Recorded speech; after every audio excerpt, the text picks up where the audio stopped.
Russian forensic experts collect drone fragments, one of a swarm of flying bombs that hit an upmarket district of Moscow. Suddenly the war, which might have seemed far away for some Muscovites, was now on their doorstep. Moscow's mayor said 2 people were injured in the early morning attack.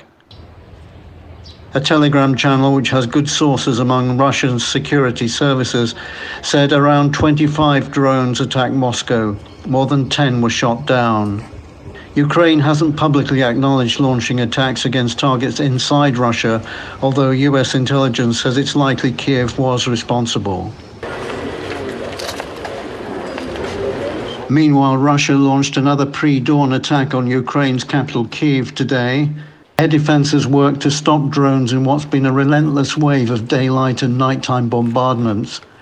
Most drones and missiles were shot down, but intense waves mean some get through. Зашатало будинок дуже сильно. This local resident said, "The house shook a lot. It was very scary.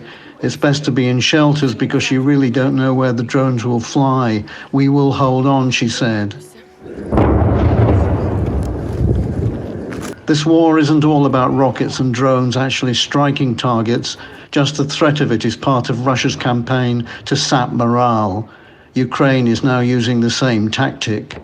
And it's easy to see what relentless Russian drone and rocket attacks can have on a city like Kharkiv and its surrounding areas.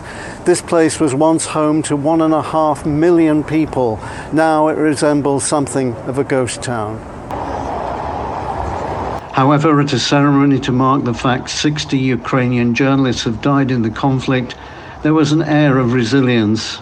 On behalf of myself, I can tell you for sure that as far as I know that our society, our country, our people, when I was so united before, that extremely high rate of solidarity, of resilience, of our will to continue our fight and our belief in the victory.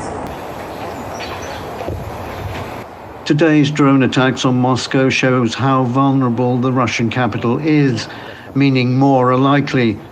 Cities across Ukraine are braced for a response. John Cookson, Arise News, Kharkiv, Ukraine.